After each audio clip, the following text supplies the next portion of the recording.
Evangelho de Lucas, capítulo de número 4.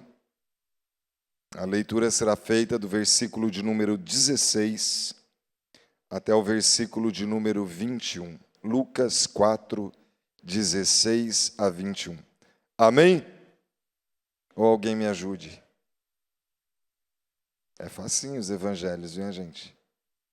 Lucas 4, 16 a 21 nos diz assim: Indo para Nazaré, onde fora criado, entrou num sábado na sinagoga, segundo o seu costume, e levantou-se para ler. Então lhe deram o livro do profeta Isaías, e abrindo o livro, achou o lugar onde estava escrito: O Espírito do Senhor está sobre mim, pelo que me ungiu para evangelizar os pobres, enviou-me para proclamar libertação aos cativos e restauração da vista aos cegos, para pôr em liberdade os oprimidos e apregoar o ano aceitável do Senhor. Tendo fechado o livro, devolveu ao assistente e sentou-se, e todos na sinagoga tinham os olhos fitos nele. Então passou Jesus a dizer-lhes: Hoje se cumpriu a escritura que acabais de ouvir. Hoje se cumpriu a escritura que acabais de ouvir. Vamos orar mais uma vez? Espírito Santo, nós temos convicção que o Senhor inspirou os escritos sagrados. A Bíblia é a palavra do Senhor.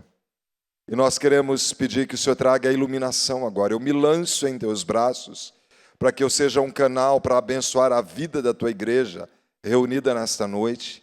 Mas eu também preciso da tua instrução. Fala, Senhor, com todos nós.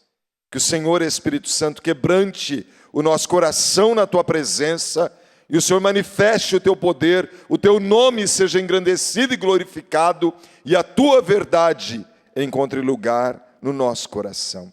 Senhor, tira as vendas dos nossos olhos e que nós possamos contemplar as maravilhas da tua lei. Libera a palavra de vitória sobre nós.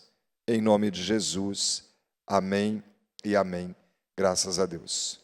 O título da mensagem de hoje é: Ele veio libertar os cativos. Ele veio libertar os cativos. Nós estamos vivendo o período do advento, o período que antecede o nascimento de Jesus.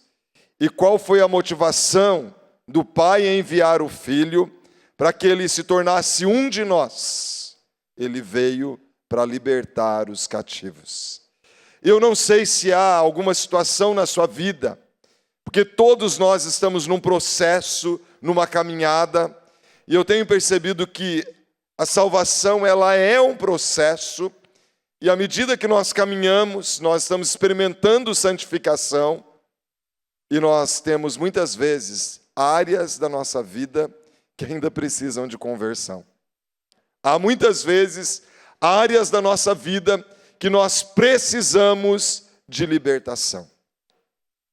E Jesus, nesse dia, ele vai na sinagoga, ele pega o livro do profeta Isaías e ele lê no capítulo 61. E ele fala: olha, essa palavra se cumpre hoje. Eu sou o Messias. Esta verdade se aplica a mim. Eu sou o Cristo, o Filho do Deus vivo. Eu sou aquele que foi prometido pelos profetas. Hoje se cumpre esta escritura. Imagine que esse texto foi escrito 700 anos antes de Jesus vir. É impressionante que Isaías é chamado de um profeta messiânico, porque ele aponta muito para aquilo que aconteceria quando Jesus viesse. E é uma forma muito interessante de nós lermos os evangelhos, fazendo esse paralelo com os livros proféticos, apontando para a vinda do Messias. Mas como estava esse povo nesses dias da vinda de Jesus? Do ponto de vista histórico, eles estavam sob o domínio do Império Romano. E por que é importante nós compreendermos esse contexto histórico?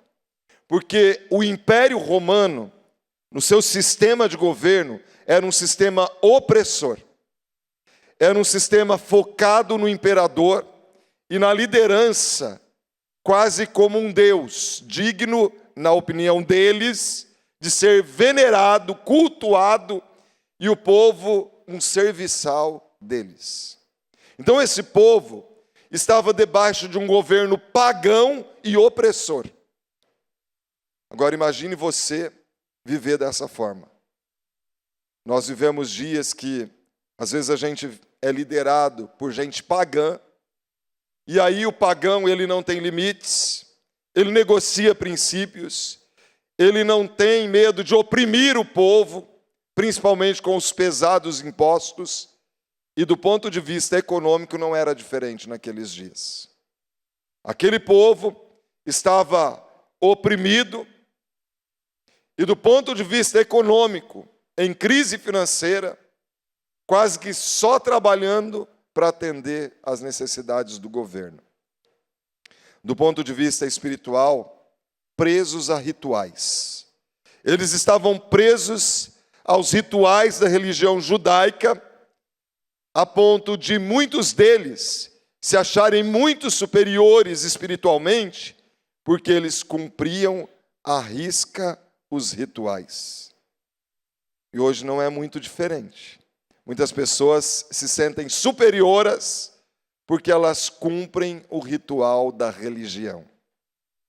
Eu me lembro, eu trabalhei uma época no IBGE, eu trabalhei com um rapaz, que ele falou assim, eu acho que eu sou um bom cristão, porque eu fui batizado na igreja, eu fiz primeira comunhão, eu crismei, me casei na igreja, está tudo certo. Estou quites com Deus. Parece que é uma visão simplesmente de um ritual, não de um relacionamento. Nós temos focado aqui, quando a gente ministra integração, que quando a pessoa se torna um discípulo da igreja, é o começo da caminhada cristã. Porque muitos vêm com essa mentalidade também.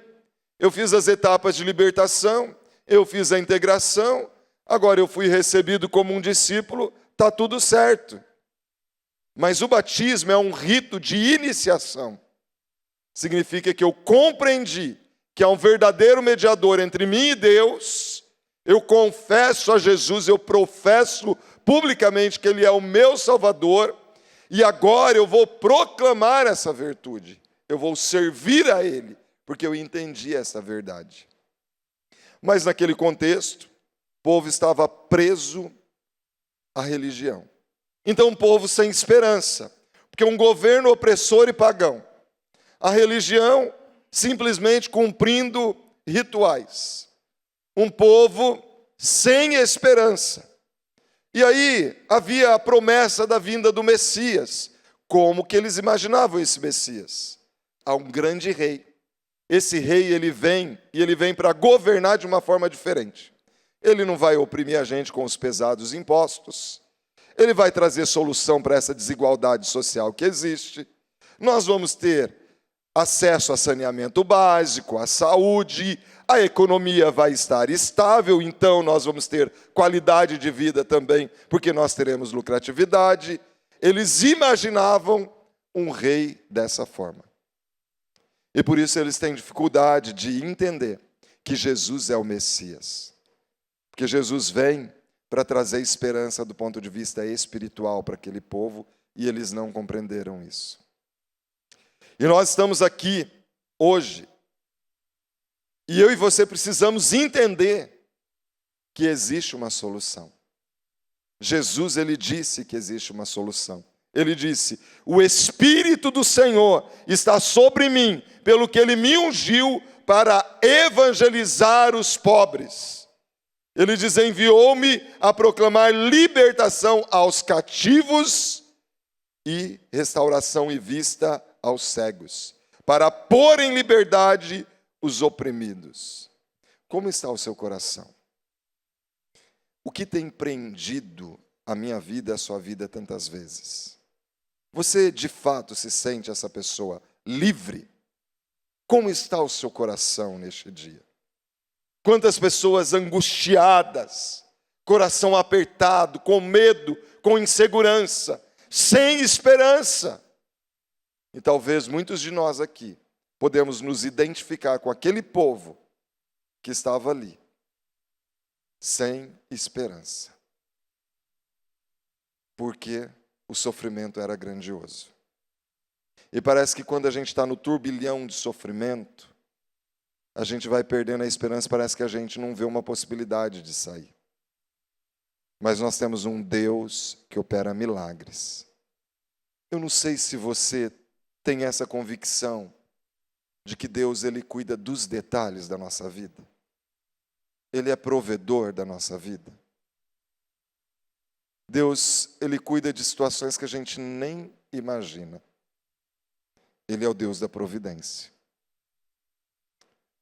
Ontem nós tivemos aqui a confraternização da equipe pastoral, ministerial, junto com os presbíteros da igreja e alguns líderes de ministério. E nós fizemos um amigo secreto. Aí a irmã que me tirou, ela ligou aqui, falou com a secretária, falou, ó, descobre aí o que o pastor Jefferson está querendo, o que ele está precisando.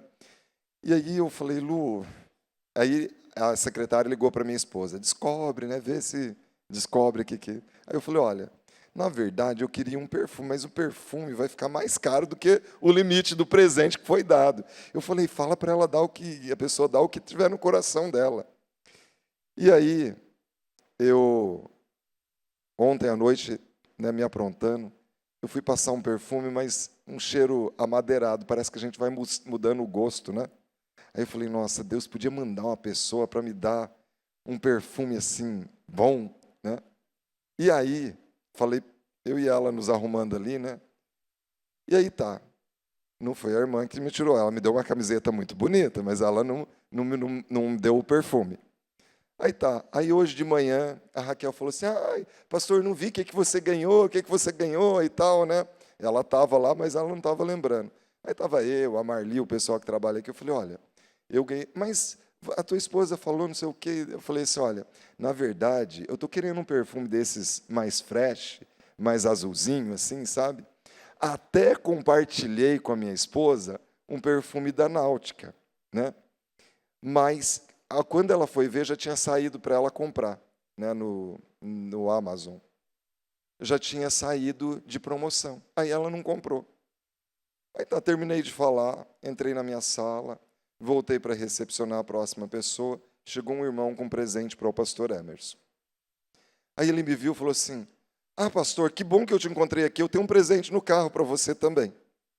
Aí ele veio com uma caixinha, me entregou, a hora que eu tirei, um perfume Náutica. E aí eu me arrepiei na hora. Eu falei, você não vai acreditar. Hoje de manhã, aí as meninas estavam ali, o pessoal que trabalha aqui na igreja, tudo perto. Não acredito, pastor. Aí, né, tirei, mostrei para elas. Sabe que Deus cuida dos detalhes? E aí veio um irmão e me deu o que eu passei para minha esposa comprar. Ele era de 50 ml, estava em um preço bom, em promoção, e ela perdeu o prazo, mas era de 50 ml, ele me deu um de 100.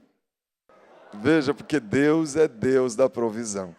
Ele é o Deus de detalhes, não é? Ele cuida dos detalhes. Agora, gente, é artigo de primeira necessidade? Não é. Mas o que a Bíblia diz? Agrada-te do Senhor, e Ele satisfará os desejos do teu coração.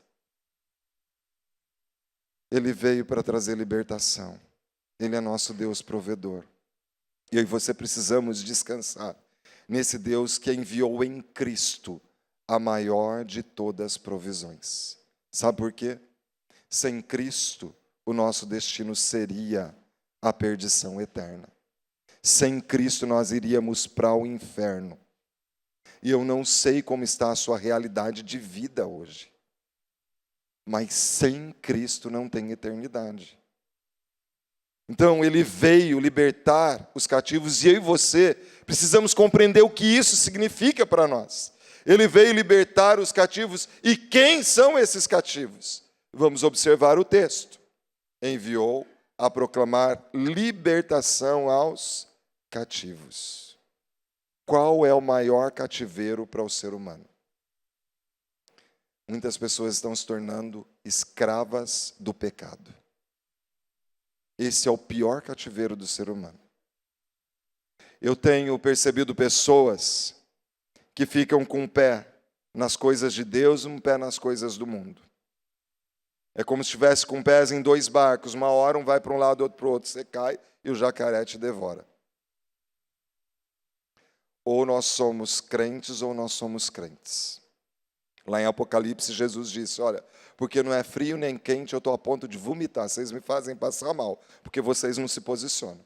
Eu tenho náusea quando eu olho para a vida de vocês. E aí vocês estamos nas cenas finais desse mundo. Somos chamados para nos posicionar.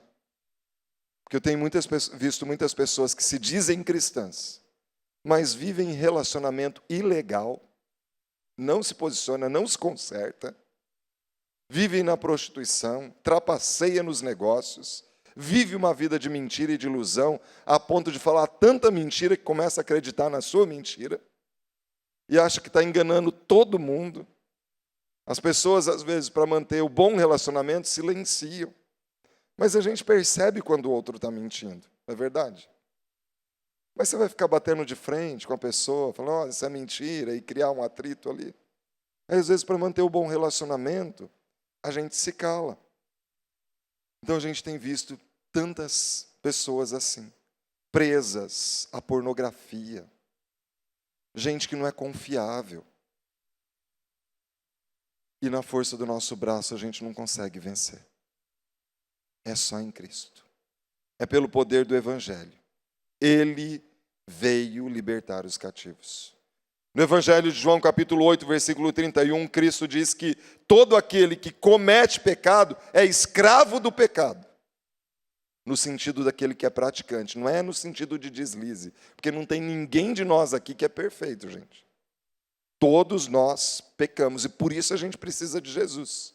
Porque quem é muito perfeito não precisa de Jesus. Mas quando nós nos identificamos e percebemos que nós somos pecadores, a gente vai entender que nós temos que ir para Jesus sempre. Tem gente que quando tropeça, cai, o que ele faz? Distancia do relacionamento com Cristo. Se eu percebi que eu tropecei e você perceber, nós temos que levantar a cabeça e ir para Cristo. Se não está conseguindo se arrepender, fala, Senhor, produz arrependimento no meu coração. Eu não estou conseguindo me arrepender. E o Espírito Santo, ele convence do pecado, da justiça e do juízo. Então, ele produz arrependimento no nosso coração. Romanos 3:23 diz que todos pecaram e carecem da libertação de Deus ou da glória de Deus. Todos. Então, nem eu e nem vocês estamos num patamar de superioridade aqui. E sabe o que eu sempre penso? Se o Evangelho é a solução para mim, é solução para a vida de qualquer pessoa. É muito triste quando eu vejo gente crente que se coloca num patamar de superioridade, como que se ele fosse melhor do que todo mundo. Não, quando nós formos falar do Evangelho de Jesus, a gente tem que falar isso, olha, eu tenho minhas lutas, eu tenho minhas fragilidades, e se esse Evangelho é solução para a minha vida, e tem sido solução para a minha vida, é para a tua vida também. Então vem para Jesus, se lança em Jesus, busca conhecer mais de Jesus, tenha intimidade com Jesus, porque se o Filho vos libertar, verdadeiramente sereis livres. Só Jesus pode trazer a verdadeira libertação. Sabe que Martim Lutero, o grande reformador do século XVI, ele tinha um hábito de fazer muitas penitências. Subia escadarias de joelho, achando que aquilo ia fazê-lo mais espiritual do que os demais. Ele foi ser monge, se isolar, porque achava que aquilo o faria mais espiritual. Até um dia que ele, lendo Romanos, lá no capítulo 1, versículo 17, ele leu, e o justo viverá pela fé, não pelas obras. O justo viverá pela fé.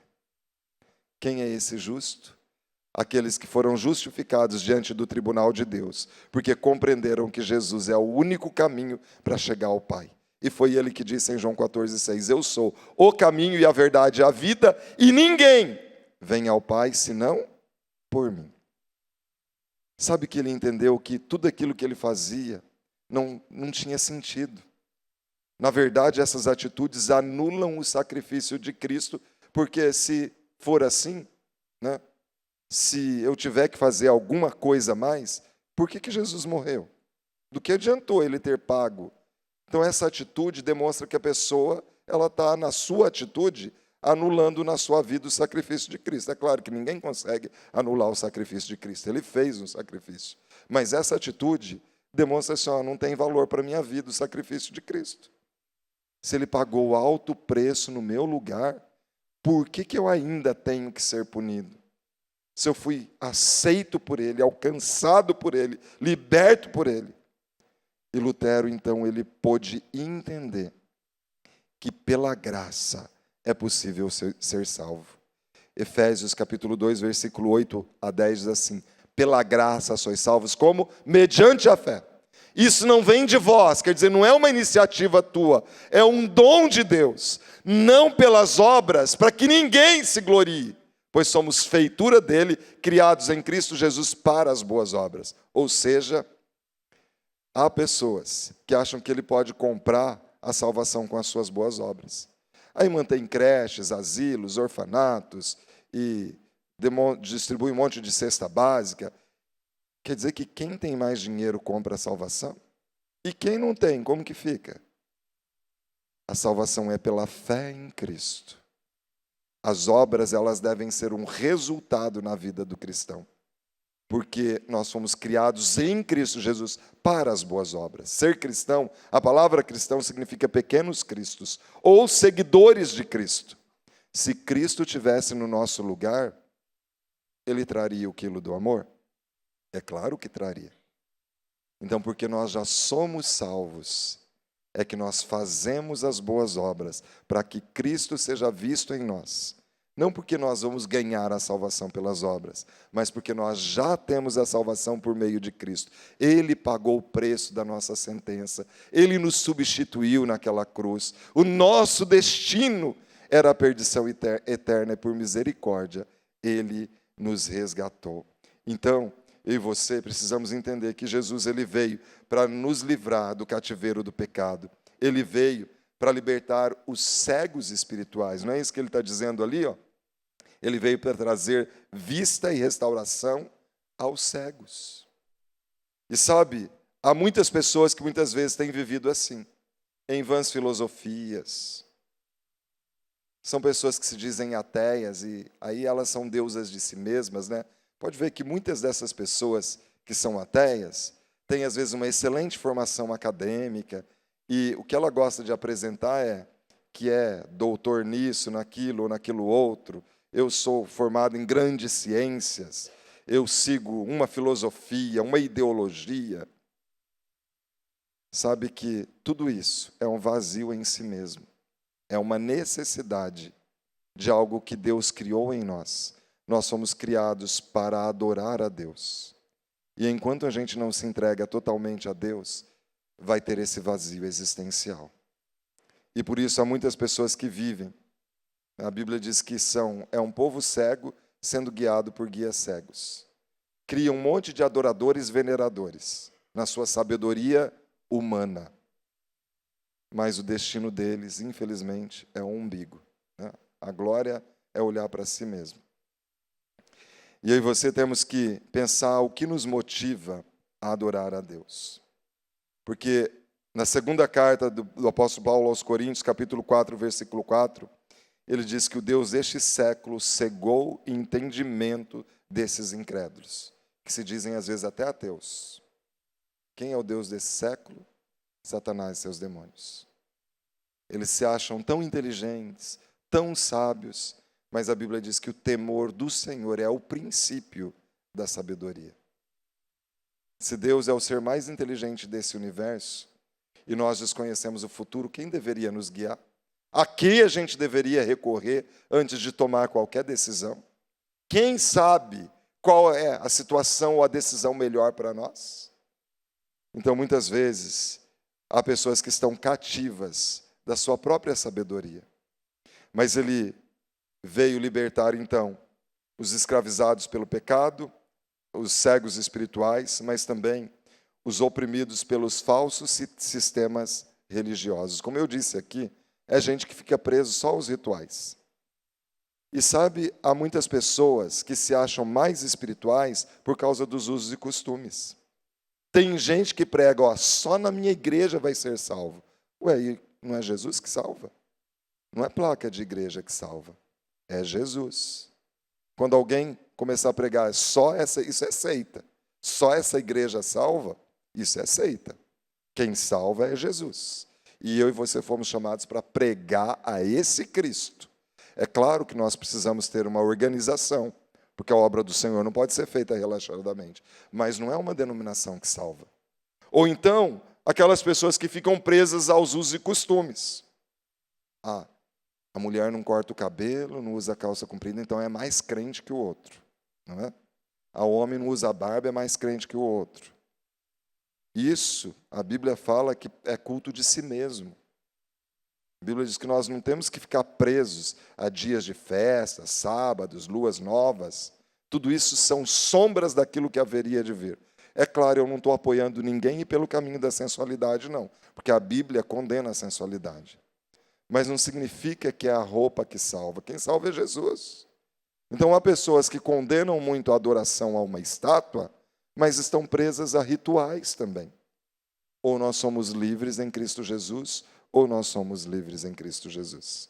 O Espírito Santo é suficiente para nos direcionar de que forma nós devemos viver, irmãos e irmãs.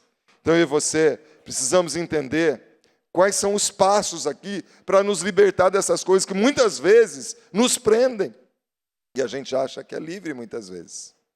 Mas Jesus, Ele quer nos libertar de práticas que aprisionam.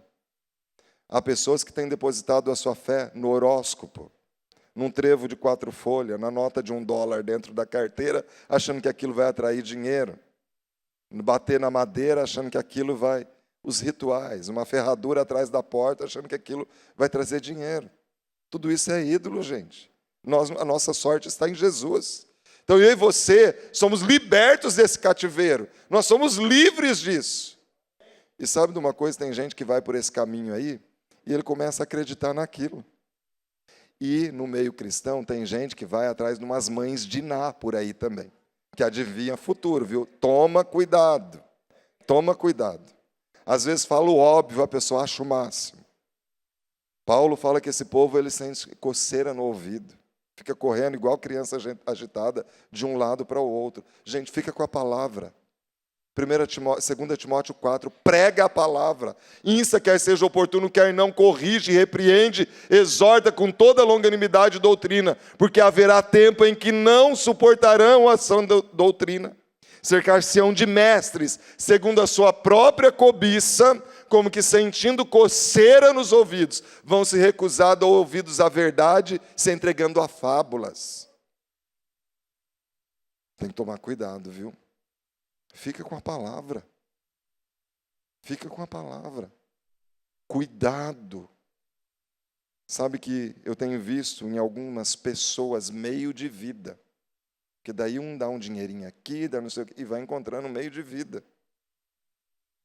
Então, eu e você somos chamados a viver a palavra. Cuidado com as práticas que aprisionam. Nós devemos, todo cristão, a gente não tem que prender pessoas a nós. Nós temos que levar essa pessoa a ser dependente de Deus. Cuidado com gente que te aprisiona. Tem pessoas que têm criado seguidores de si mesmo. Nós devemos levar as pessoas para Cristo e depender de Cristo. Sabe que tem pessoas que, às vezes, querem se tornar dependente também. E nós, pastores, às vezes, temos que ser francos no compromisso que nós temos com Deus. Nós temos que empurrar as pessoas para andar dependendo de Deus. Porque o pastor não vai ficar 24 horas do lado da pessoa. Nós estamos aqui para aconselhar, para orientar na palavra, mas para levar as pessoas a dependerem de Deus. É pecado nós criarmos seguidores de nós mesmos dessa forma, causando essa dependência. Mas ele veio libertar os cativos. Como que ele liberta? Eu já comecei a falar, pela sua palavra. Pela palavra transformadora. O que Jesus falou? Enviou-me a proclamar libertação. É a pregação que Jesus fazia. As multidões vinham para ouvi-lo. Irmãos, o que liberta é a palavra. Você pode ficar de campanha em campanha, Deus ouve a oração. Mas se você não estudar a palavra, você não vai ter maturidade espiritual. Você vai ser um crente raso e muito fácil de ser enganado, levado por qualquer vento de doutrina. Nós precisamos ser como os crentes de Bereia. Tudo aquilo que falavam, eles iam ver na Bíblia, que se era assim mesmo. Falou para você qualquer coisa, onde que está na Bíblia? Cuidado com as doutrinas de homens. Vai para a palavra, estuda a palavra.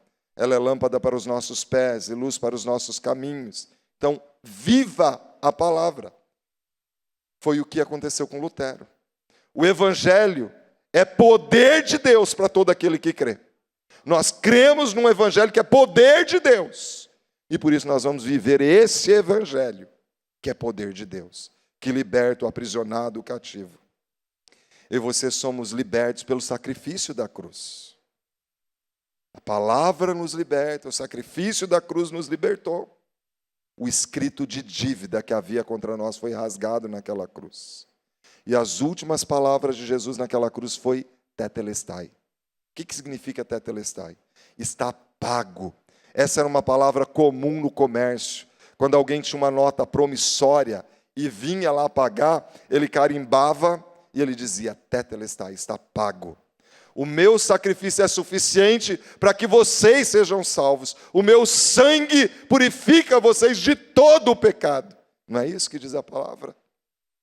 Então eu e você somos livres pelo sacrifício da cruz.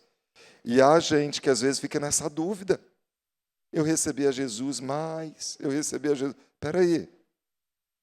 Eu e você temos Jesus como Salvador. Ele é o nosso libertador.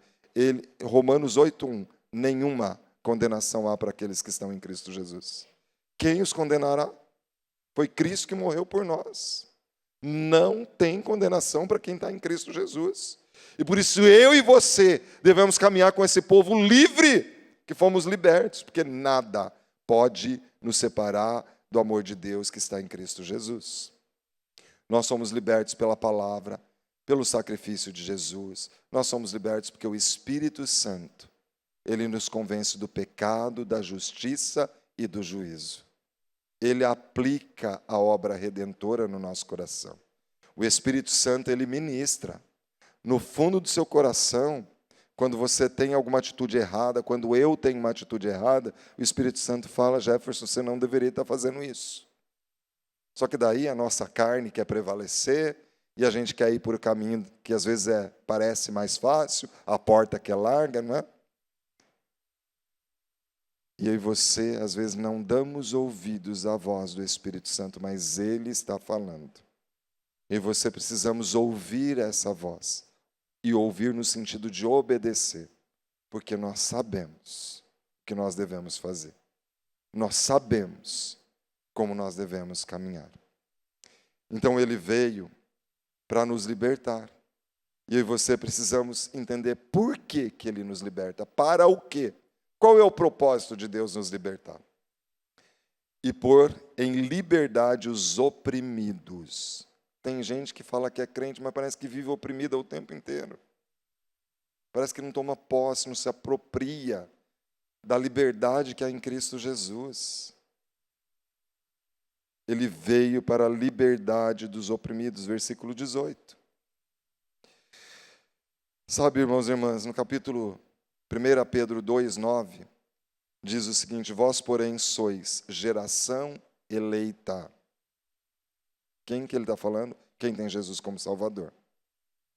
Nós somos eleitos pelo Senhor para viver para Ele, para glorificar a Ele, para viver a eternidade com Ele.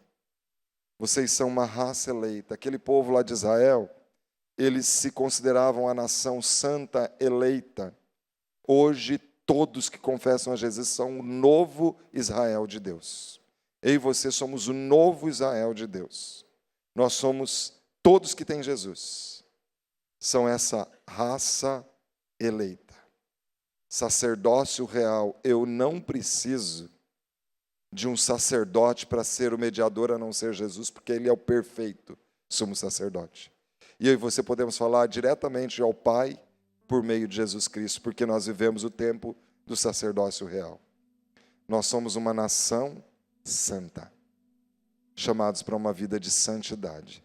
Santo significa separado para Deus. Pastor, mas aí fora todo mundo faz. Aí fora, eu e você não temos que ser como os outros. Nós não somos influenciados pelo mundo. Nós somos influenciados pela palavra e pelo Espírito, direcionados por Ele. Nós somos essa nação santa. Nós somos um povo de propriedade exclusiva do Senhor. Ele não divide a glória. Ou nós somos dele, ou nós somos dele.